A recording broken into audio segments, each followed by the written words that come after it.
So let's get started while some more of our participants come in from the waiting room. We'll do a little bit of housekeeping here at the beginning before we dive into the content. So first, let me say thank you to all of you who are joining us either live for the webinar or watching the feed later on. Those of you who are here, you will get the link to see the feed as well after the fact.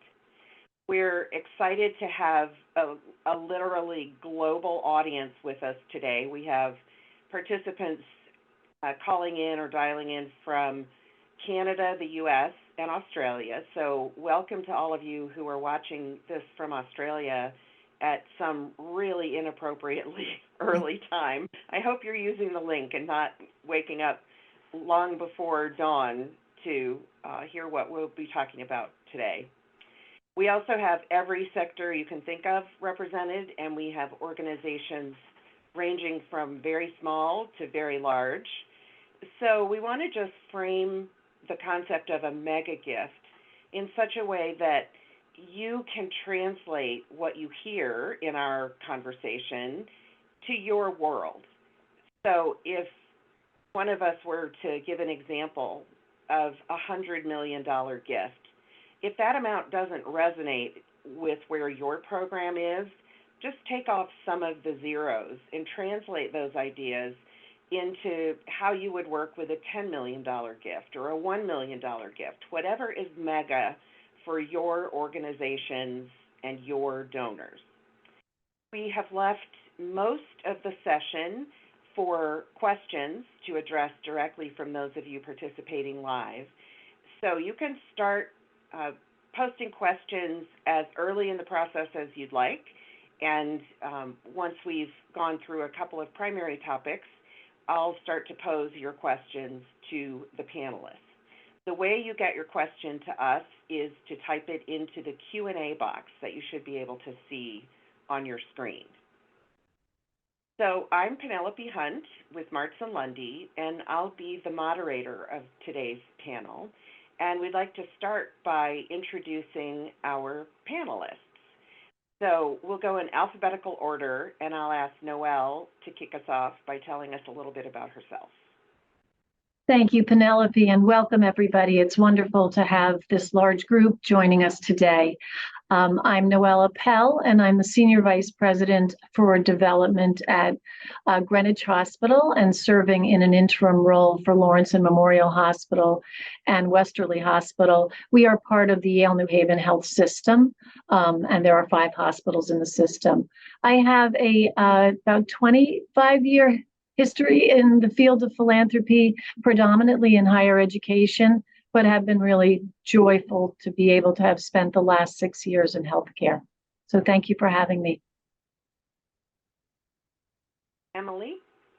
Wonderful. Good afternoon, everyone. My name is Emily Henry. I serve as the Vice President for Institutional Advancement at the Westminster Schools in Atlanta, Georgia.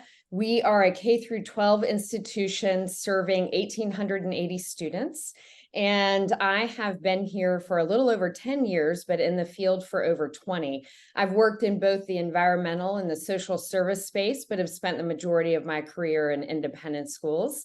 And like Noelle, I'm thrilled to be here with all of you and with Noelle and Jim today. So thank you. Jim? Yes, thank you, Penelope. And it's a pleasure to be here with all of you virtually in this space. And my name is Jim Moore. I'm the president and CEO of the University of Illinois Foundation. I'm starting my 9th year here at Illinois.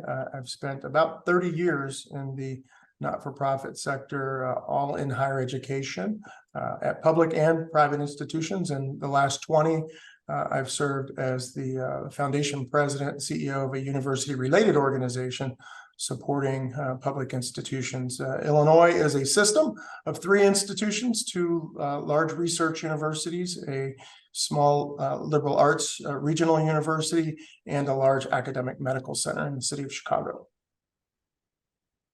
Well, thank you to our panelists. I know this is going to be a great and interesting conversation for all of us. So I want to start by talking about generational issues in very large gifts. we're seeing more and more relatively young philanthropists making very large gifts, young in their lifespan. So while in the olden days we may have thought of the prime giving years as being people in their 70s or 80s, now we're seeing people who are not yet 50 making 8 and 9 figure gifts. So they're going to have a much longer trajectory of their philanthropic life than some of the earlier generations who may have been reaching those giving levels more at the end of their philanthropic life. So as you work with younger donors with very high capacity, what are you seeing as the differences that you see in them from their earlier generations, and also in how you interact with them and engage them in your community as donors? Emily, will you kick us off? Sure. We are certainly seeing that here at Westminster in multiple different ways. I think to your point, Penelope, that in days of old, the organizations that were receiving the largest gifts were organizations with connections to wealthy circles, so largely universities or cultural icons. And even then, it was after long-term relationships, right? And oftentimes, once people had passed away.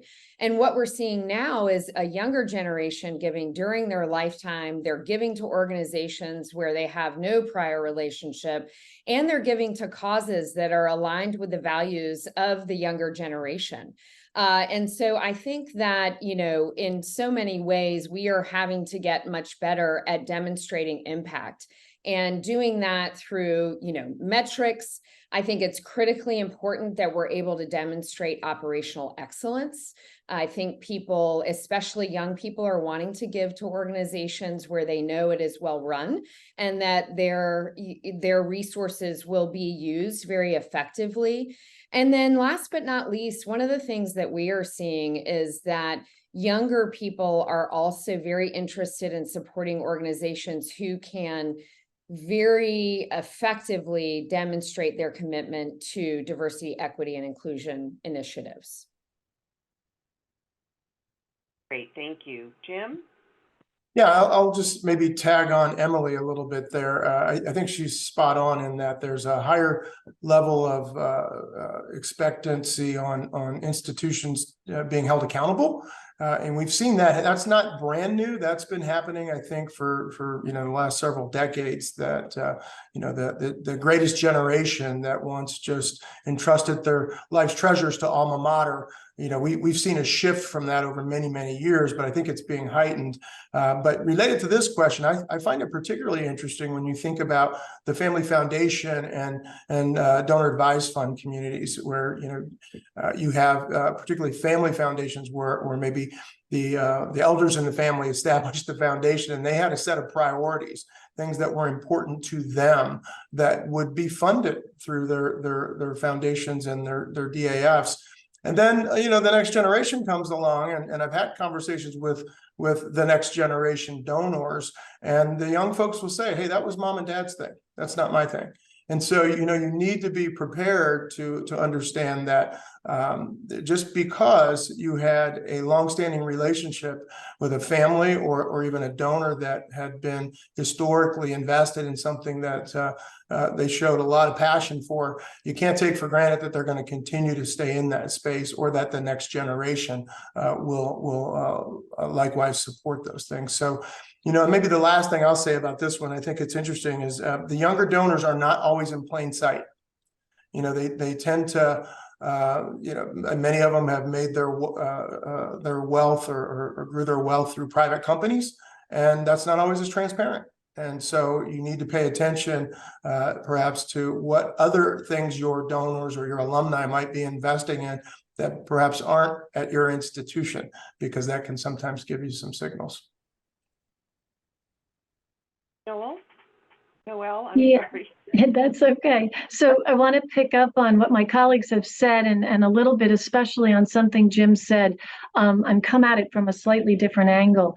I think one of the patterns of things that we're seeing here that speaks to a number of things is the pairing of the older adult parent, late 70s, 80s, in the relationship with us together with their younger son or daughter, as that baton is being passed across the generations for the oversight, I would imagine eventually, of the family foundations.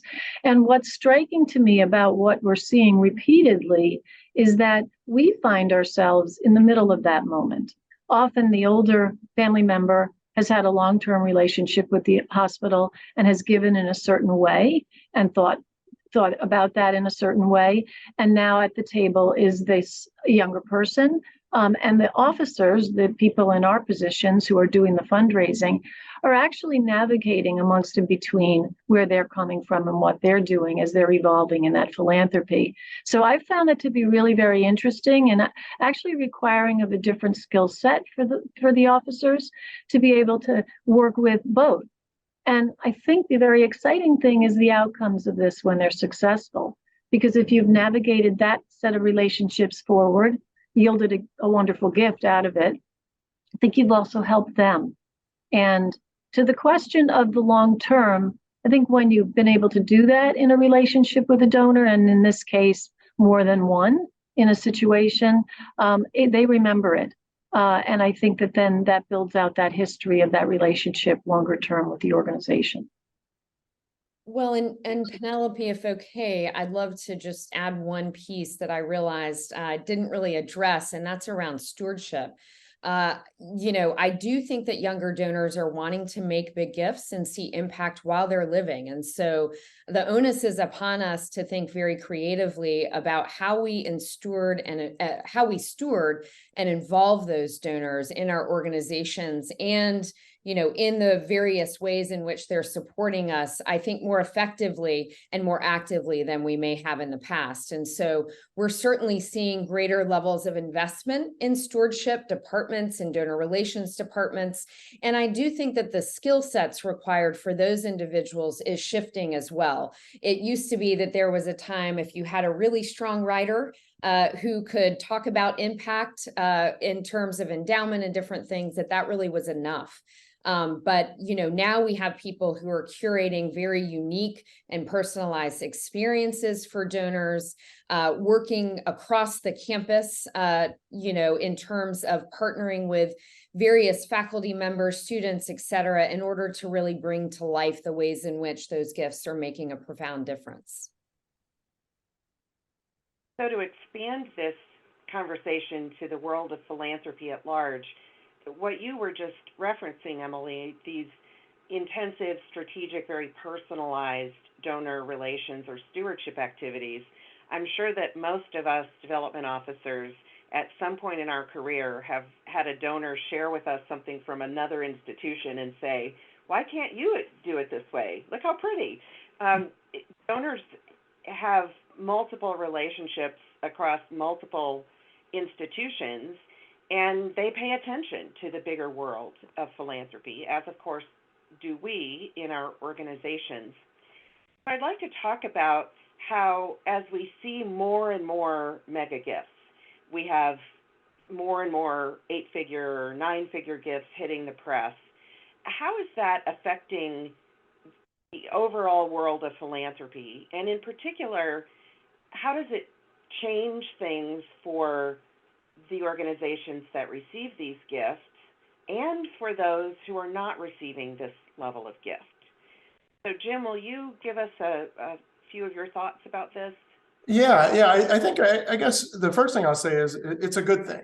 I think the fact that we have individuals in our world that are willing to invest significant amount of resources, and again, that's variable. That's not just $100 million gifts at big research institutions. Whatever, as you said earlier, Penelope, whatever a mega gift is for your institution, the fact that people are willing to make those large transformational investments in our institutions, I think is a good thing for a number of reasons. Number one, I think it's clear in the education sector, the funding model is really going to continue to really lean heavily on philanthropy. And when you have examples of these very generous individuals who are willing to publicly state their desire to be a change agent by making available private funds to support initiatives that are going to impact people and the world writ large. That's a good thing. So hopefully for our development professionals, some of that apprehension to make the big ask is reduced a little bit, and that we're not as shy about really putting our best causes in front of some of these very generous donors. So hopefully, for the sector, we will become more comfortable pursuing these gifts. And I think, the institutions that do it well often have to also be careful that, especially in the public sector, that by receiving these big gifts, that you don't send a message to the rest of your donor community that you don't need their support at whatever level they historically have invested in you. So I think it's a good thing, but it's something we have to be mindful of to make sure that as we work with our broad donor bases, they really all do understand it's important for them to continue to be invested in our institutions as well. Thank you. Noelle? So the gifts at these levels, mega, and again, however we define that for our own organizations, it's a building process, right? I mean, I think I take a step back and say, when we here at Greenwich have hit the threshold of some very substantial gifts not really seen in our history, it created a different level of distinction in thinking for our community about giving to our organization.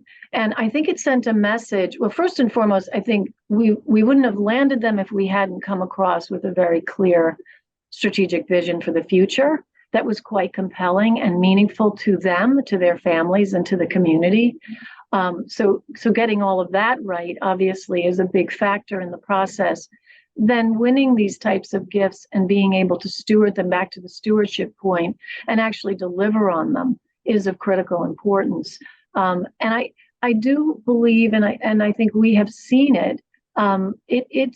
It's contagious. I mean, it then sort of amplifies what's possible with the rest of the community. And to the point about people not feeling that they have to do and let's just say in our instance at an 8-figure level, but that there are reasonable other opportunities at some of the other levels that below that, and that people can find their place there.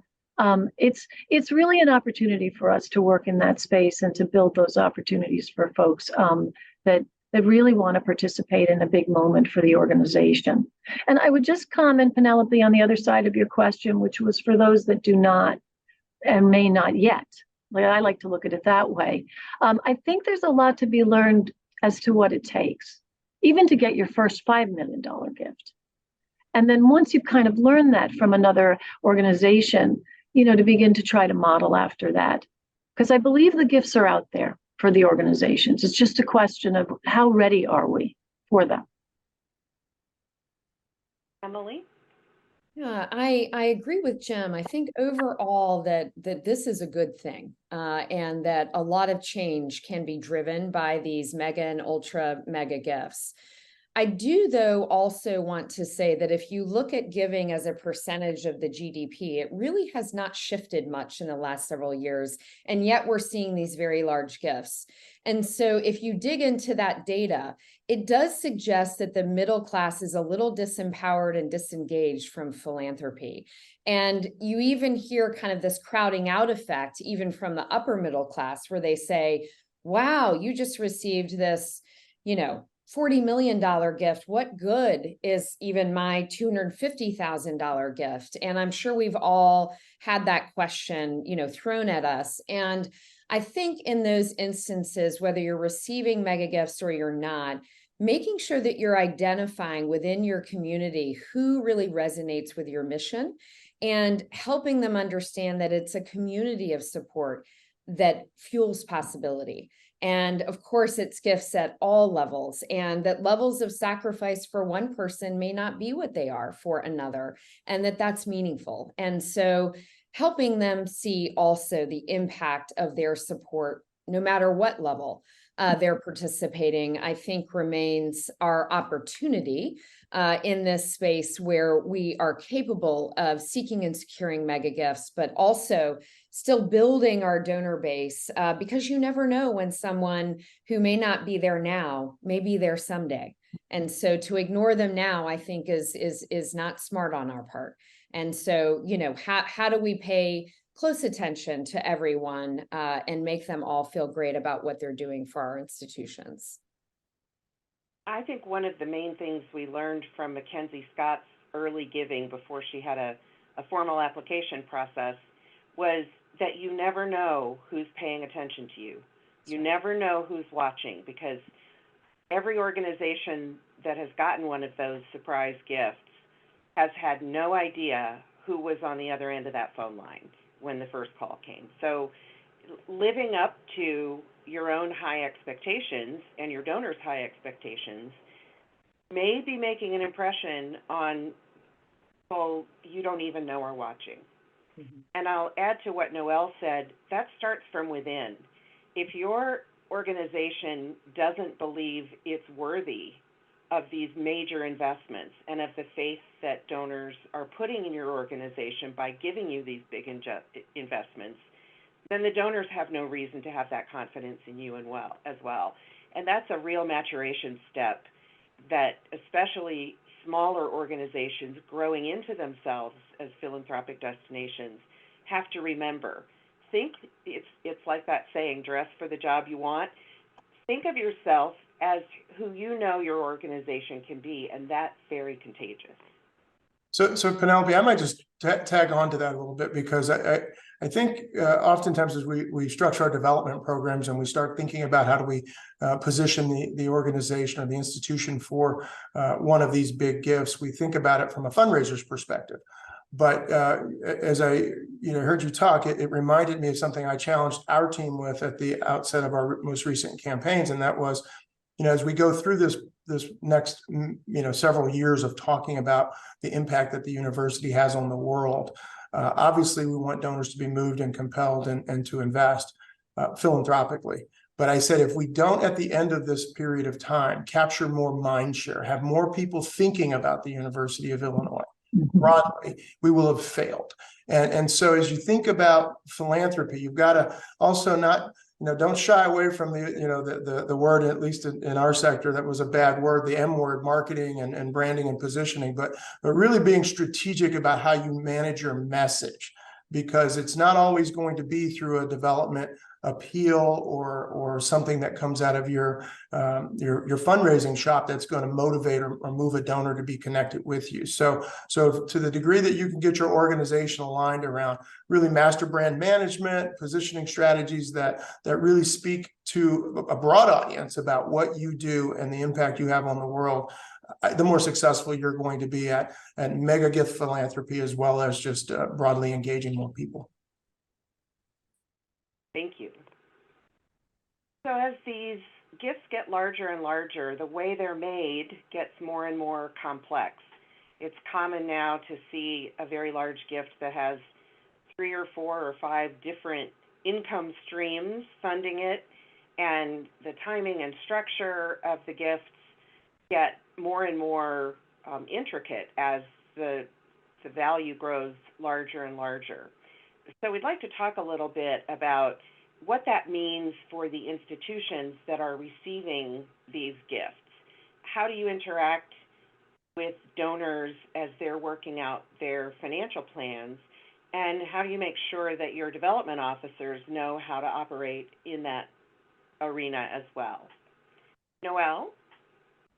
Thank you, Penelope. So I'm going to comment on 2 things here.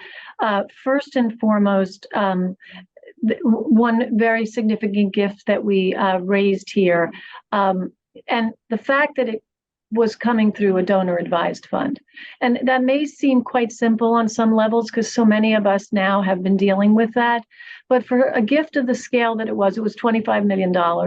And at that scale, and that it was the first in our history at that level, there was so much learning that had to happen. Everything as simple as the letter of intent to nail that down properly, but also to bring along a board, to bring along all the constituents internally, that in fact, actually, that was not a binding pledge, of course. And the cash was going to be received in increments over a period of time. It was in fact destined to be the naming of a building.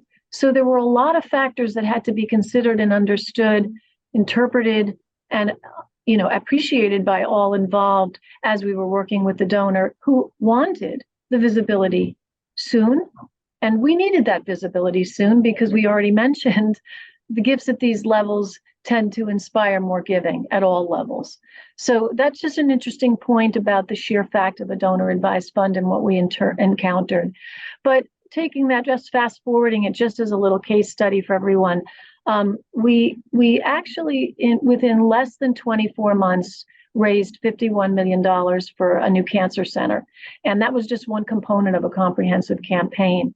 And the process involved some approvals by our town, which over a couple of year period actually was taken down twice in terms of their decision making. So it was an extremely unique moment in the history of fundraising, certainly for me and for my team. But how do you make the best of a situation like that, where the donors in this instance, to the tune of 51 million, remain centric to all decision making and all of the work we were doing going forward? And so we decided to actually put all of those gift agreements into legal holds. And it was a bold decision. It was something very new for the organization, but it was the right decision because we put the donors in the driver's seat, respected them, honored their commitment and their joy at what they were giving to. And for the most part, the decision they could make was either continue to walk with us as we got to a new idea for where we could put the cancer center, but also that they could regroup and repurpose.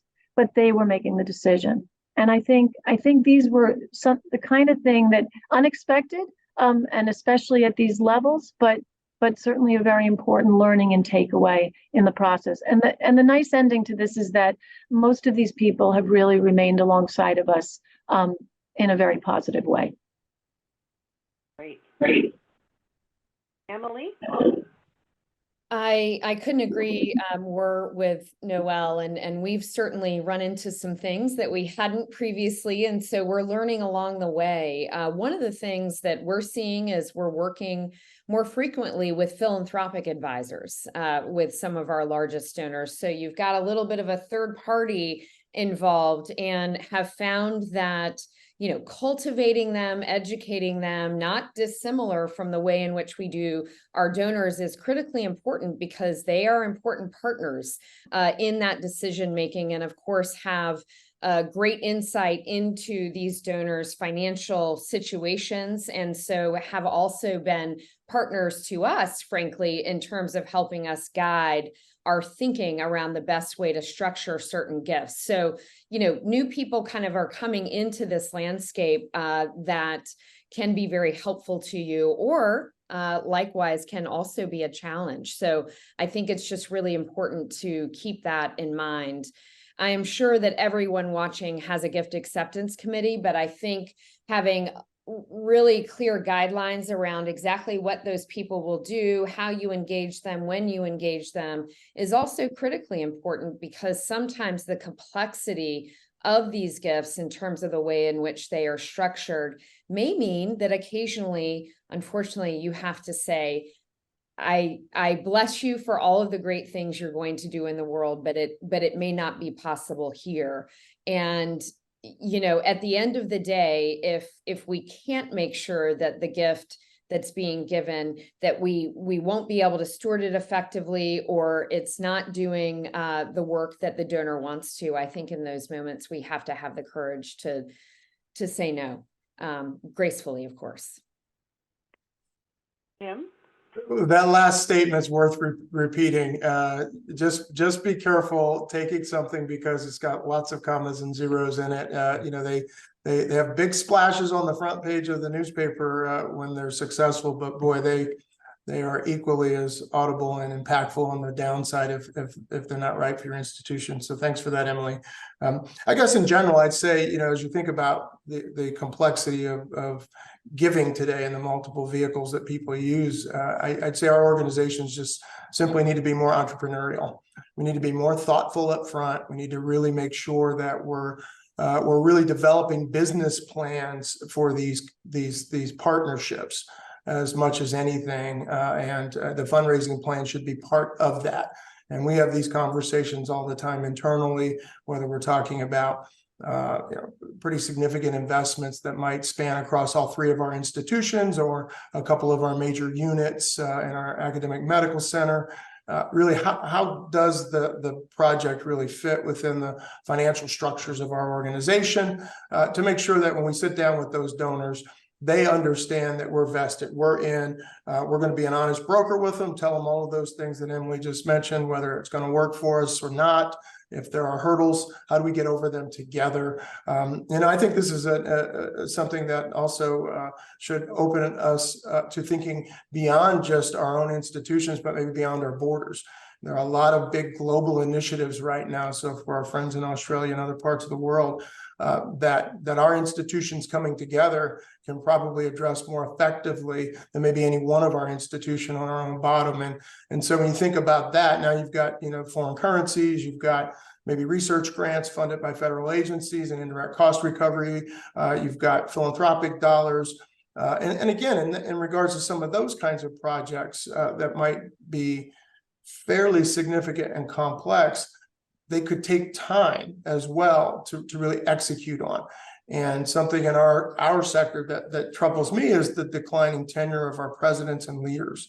So if you embark on something significant that is really complex, and you have a leadership change, will it endure and sustain? Is it going to be right and carried forward by the next leadership group? So all of those things I think really kind of align with my position that you need to be entrepreneurs as you sit down and think about these kinds of investments, because it's oftentimes they're things we've never seen before. Penelope, can I just add something to what Jim just said there?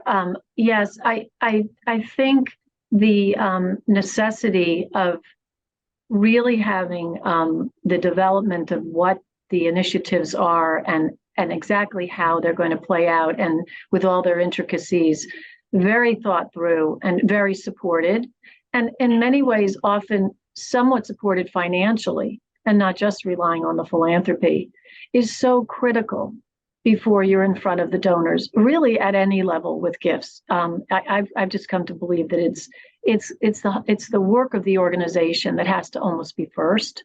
In some ways, you may not always have that luxury, but boy, oh boy, if you're getting the opportunity, you have got to be tooled up to be able to get those things put together properly, and that they can span leadership change. That's 100% right in so many ways. Yeah. So let's turn to some of the questions that those of you in the audience have submitted. We're going to start with a doozy here that is very relevant and very current to probably all of us on this call right now. The participant says, we're seeing a revolt from mega philanthropists who are withholding gifts due to their frustration with university policies and rhetoric around progressive issues. Do you have any advice on how to handle donor pushback? Very relevant, even just in these last 2 weeks, as we've seen some really major donor action around the recipient organization's comments or stance on the current situation in the Middle East. So which of you would like to take this on? I'm happy to start. It is a very relevant and important question, and I wish that I had the magic answer. What I have found is taking the time to listen to our donors so that they feel heard. We don't always have the solutions for them, but understanding where they are coming from, And certainly in certain moments, having the ability to make sure that you're opening doors and that they can be heard, perhaps even beyond our office, can be helpful. It's definitely a step. And that's not to say that our work has not become far more difficult in this space. And one of the things that we are certainly, thinking about and investing in is making sure that our team really has had training around how to diffuse situations and how to engage in difficult conversations such that you're not escalating them unintentionally.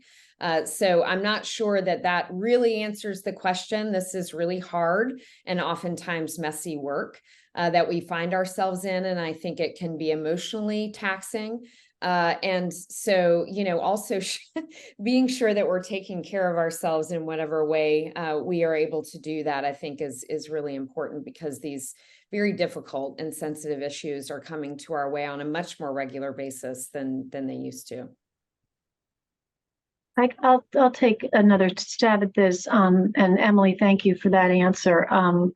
I think there's also, we find ourselves in a unique role in development as people really outward facing with our community and talking to people and hearing things early. Actually, often we hear them early. And I have just always thought, and I think with my team, we consider the fact that we sit in a role that has that opportunity to channel information to our leaders, and to do that with consistency and regularity, to the president, to other senior leadership, so that they are aware of growing sentiments and sort of really kind of sensitive to them real time, because they don't always have the front line on that as fast as we do.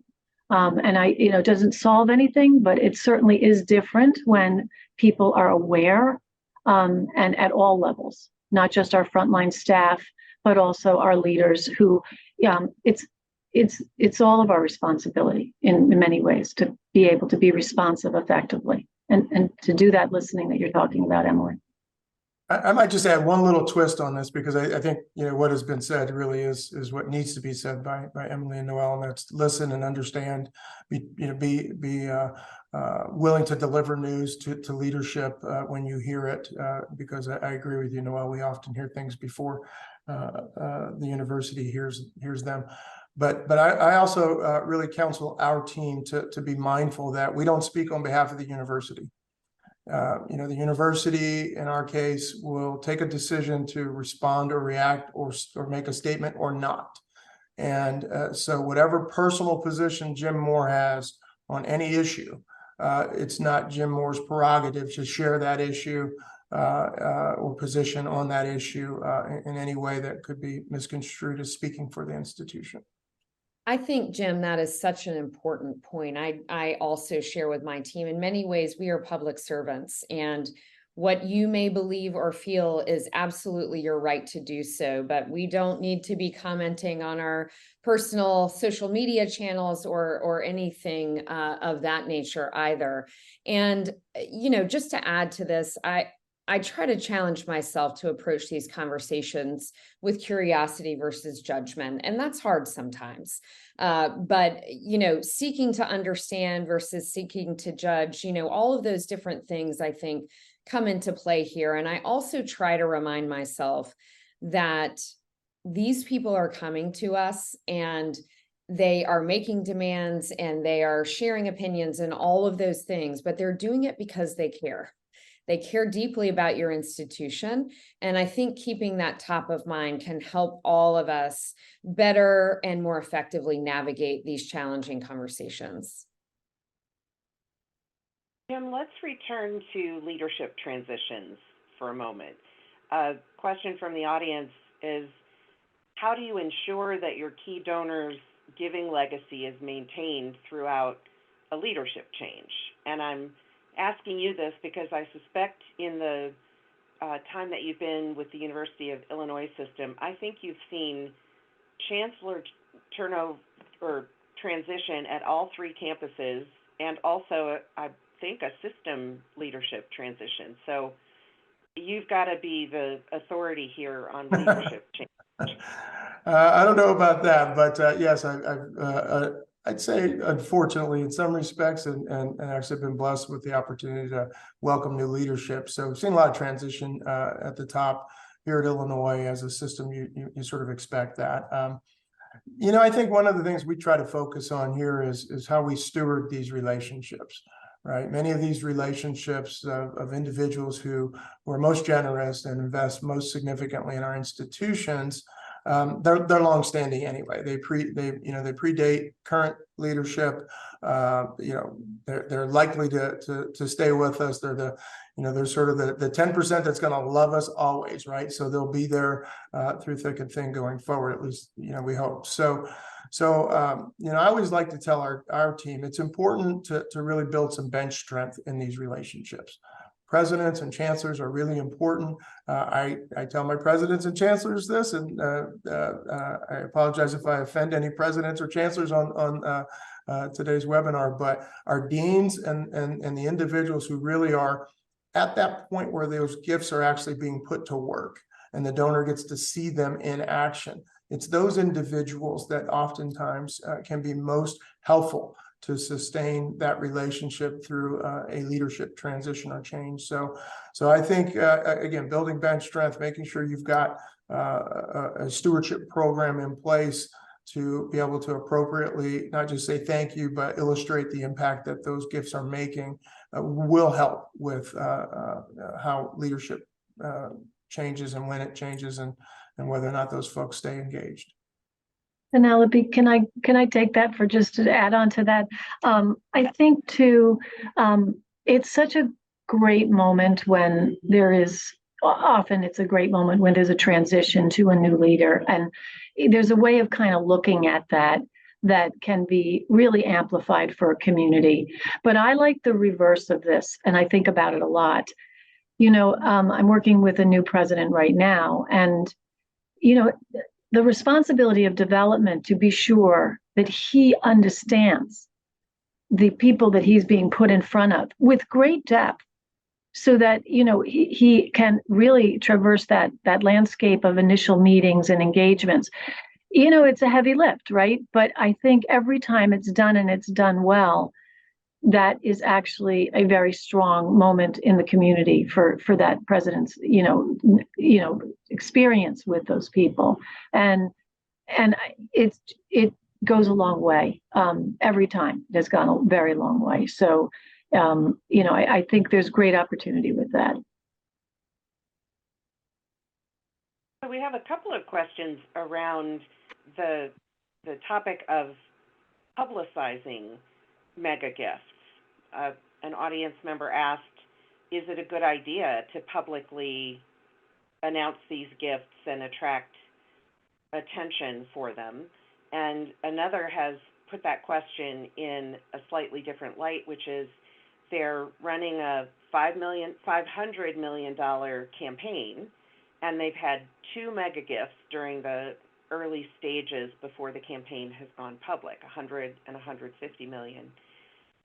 And they think there could be more in their constituency, but they're wondering when to go public with the campaign. Do they stay quiet until they've exhausted all the possibilities for mega gifts? If they launch and the campaign becomes very public, will that help or not help their chances of attracting these gifts? And then from a different question, how do we convey the importance and gratitude of these mega gifts while also trying to encourage a broad base of giving at every level? That's a complicated question, but it sort of all fits together. So who would like to take that on? I'll start, because we just publicly launched a campaign, right? And we did have a bit of a hiccup because it would have been a year earlier had the case study I shared with you not happened. And we were teeing ourselves up for the announcement about some very, very major gifts in a very public way, in a very broad way, at the moment of public launch. But one area that we found to be extremely impactful has been the implementation of a really meaningful development magazine that happens annually. And it's very well thought out. It's 12 months in the making. And the gifts are actually, of all levels, are actually celebrated in that next to each other. The larger ones, the smaller ones, so that it's really, gifts in action across the whole community. And that landscape is just visible to all with this regularity of the 12-month cycle. So I think when we did get to our public launch at the 4-year point, there was already such an understanding of the energy that community had already poured into our moment. And that trail of communication, I think, helped us in that regard, not holding back, actually, having these things be celebrated along the way. Just to speak to whether to go public or not, we're in the midst of a campaign as well and still in the leadership phase. We have made the decision not to go public until we're about 90% of the way there. And I think that so much of this is driven by the fact that so many of our gifts are coming from a smaller and smaller percentage of our community. And so I don't think that you won't attract mega gifts if you go public too early necessarily.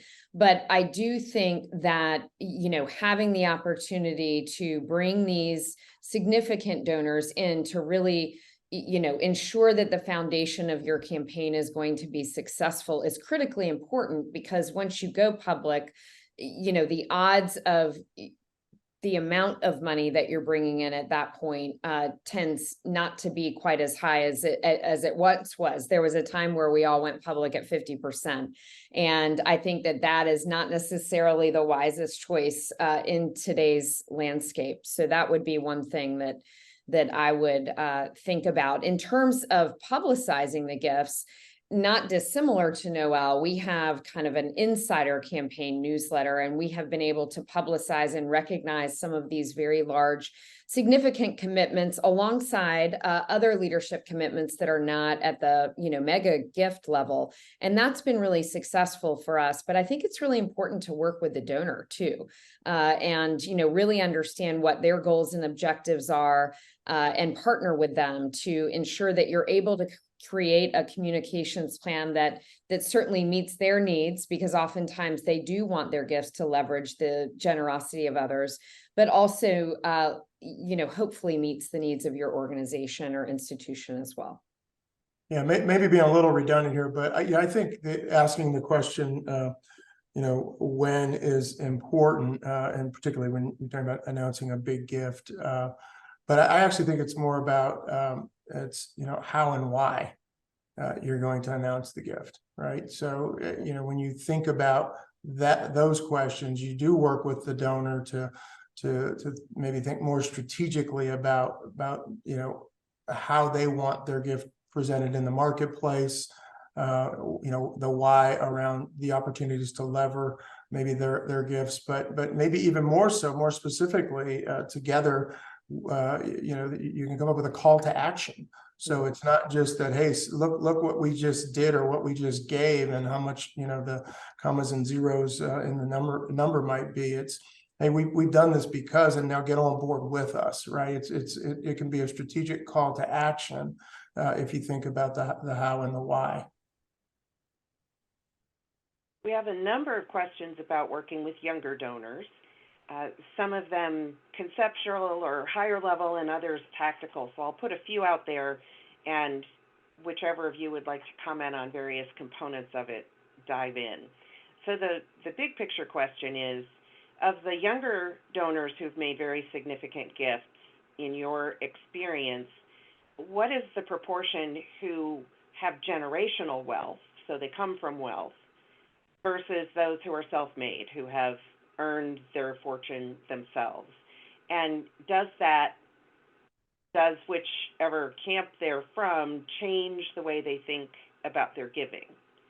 And as you're answering that, if you could just share some of your thoughts about how you behave differently with younger donors. Is it more texting than email? Do you trend toward virtual encounters, do you still print out proposals? Are they shorter, or are they longer? Are they more graphic oriented? So if you could share some of the practices from your organizations, that would be great. That's a good question, actually, to think about the background of these younger donors and the difference between those who might come from generational wealth versus those who are self-made, perhaps. And I have to give that a little bit more thought as I think about our community. We have a lot of the latter, a lot of young people who have built their own wealth here at Illinois, and if I'd say there's something common about them, it's back to, again, their really desire to be intimately involved in the conversations about how we're going to put their money to work, right? So they maybe don't understand some of the nuance of how organizations like ours work. As students, they might have been scholarship recipients, and so that bit of it might resonate, but they may not understand the mechanics and the financial structures of our organization. So you have to kind of walk them through some of those things. I do think whether it's, and maybe this may be the case even whether it's younger donors or not, but very wealthy people that I've encountered are often very busy. So you've got to have a really tight, you got to have a tight script. You've got to go in when it's, when the moment presents itself. And sometimes that's a very brief moment. And so they're very busy people. I think a lot of younger folks, and maybe this is because I have 3 young children, they have a shorter attention span. And so you have to really kind of hit it pretty squarely on the head when you're making your case with a lot of these folks. Those would be just a couple of observations, but I think it's a great question.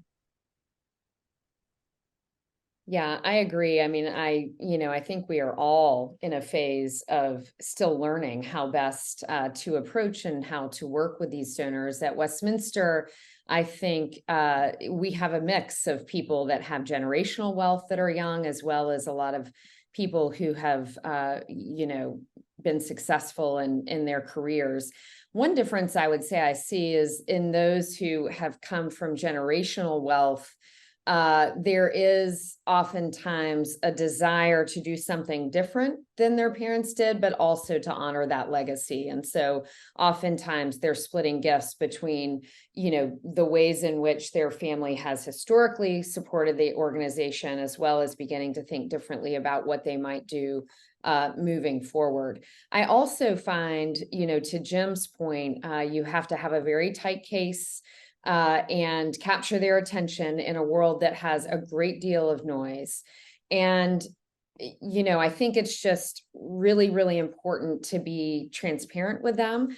I find they ask a lot of questions about the organization's, fiscal sort of responsibility and sustainability and different things like that I don't feel like we heard as much about from donors that we've worked with who are older. So, just knowing all of that information and being prepared to share those things feels important. The last thing that I'll say is what I do find is that they have an interest in not only, that they have been entrepreneurial, they want to see our organizations also be more entrepreneurial and creative in terms of the various programs that we're offering or in the ways in which we're operating. And so they're questioning some of those things. So to Jim's point, as you're helping them understand how we operate, I also find that they question more about how we operate. And so just being prepared to engage in those kinds of conversations with them, I think is really important.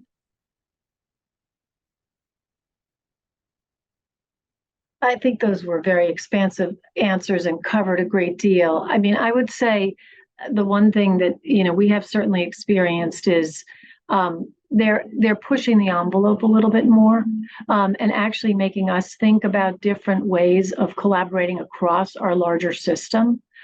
We had an early gift a number of years back from a much younger family, and they were out in front really thinking about a pairing of things, a local engagement, a building of something locally of great importance to their family, but really wanting to see the research component added to it.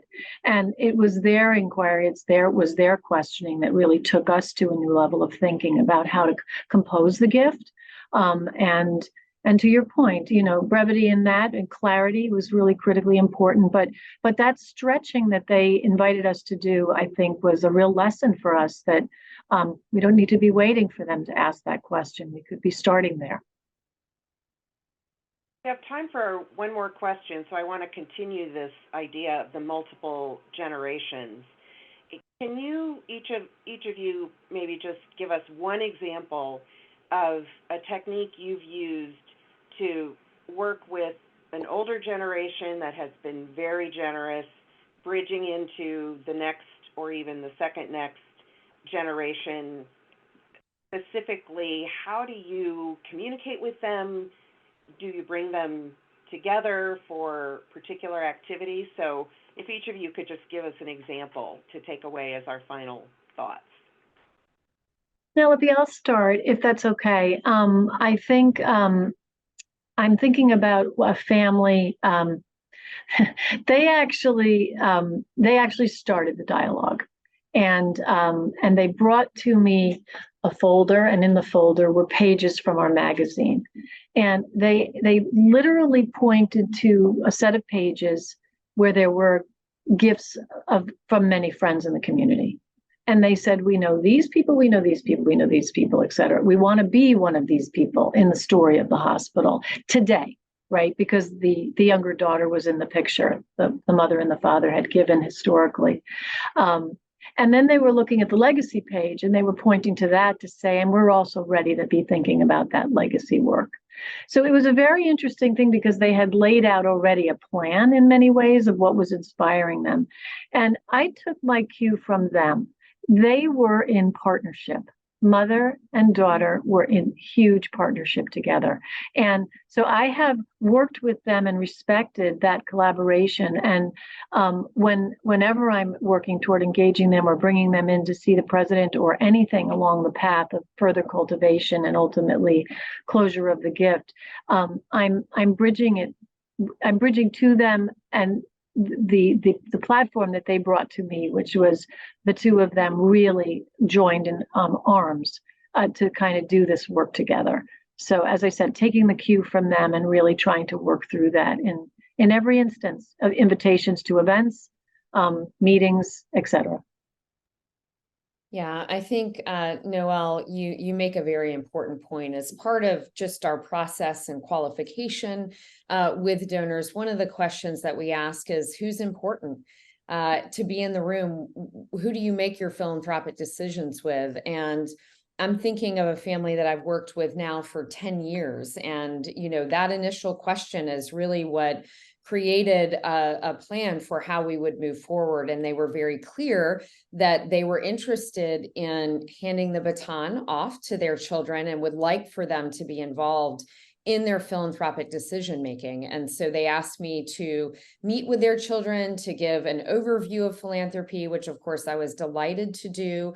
They had some fantastic questions, and that just led to additional conversations over time. But we are very, very clear about who needs to be in the room and, in what ways we need to engage them. We've also been very deliberate about engaging the younger generation within this family in various leadership opportunities as they present themselves and make sense at the school, but also getting to know them as individuals and understanding where their passions lie and what drives them, and what type of change they are hoping to make in the world. And so I think it's really important to honor both where the older generation has come from and what they've cared about, and also to understand what the youngers are interested in, and are there opportunities within your institution that frankly allows them to make a gift that really excites everyone all at the same time. And so I have found it just to be really inspiring and fun to be a part of some of those transitional conversations and relationships, so that we get to see firsthand the ways in which these families are ensuring that their legacies are long lasting. I will probably frame my answer to this question around my relationship with the board of directors that I spend most of my time with. And so really fundamentally, we actually, as we think about how we communicate with that group of donors, we don't just communicate with the director, we also manage that relationship with the spouse partner as well. So, you know, at that level, we feel like we need to make sure that they're equally involved in conversations about giving and how we're doing with their gifts, and as a couple, but also individually. So spouse partner relationships are just as important as working with the director in that case. And then in our board, we do have next generation family members that are also graduates, that are also donors or have the potential to be donors to our institution. And so I've really taken the approach with them that while I'll be open and honest with the parents in this case, I also treat those individuals, those next generation donors, as individuals. And we don't want to presume things that just because of the relationship of the elder donor family members that the younger family members feel the same way. So in our board, we really are able to kind of work through how we communicate with them, whether it's meeting for coffee at the club like mom and dad maybe like to do, or sending them a text and catching up with a quick Zoom somewhere along the way if time permits. I mean, so you've got to really think about each generation. You meet them where they want to be met, but I do think there are a lot of tools and techniques, quite candidly, that we were able to use during the pandemic that I think are great resources, probably span across generations, but certainly worth noting that there is a difference in how people expect to be communicated with. Well, thank you. We're at time, and unfortunately, we have a lot more questions that have been submitted, but we probably can't go on for another 2 hours, so we're going to have to stop here. We'll try to share with everyone who attended some additional thoughts about some of the questions that were raised that we didn't have time to get to. A huge thank you to Noelle and Jim and Emily for joining us today. You have provided such great resources and perspectives. We really appreciate this. And to all of those of you who tuned in or who are tuning in for the video link, thank you for participating. Feel free to be in touch with us anytime if you have additional questions, and we will send you off to have a great rest of your day. Thanks, everyone. Thank you. Thank you. Thank you.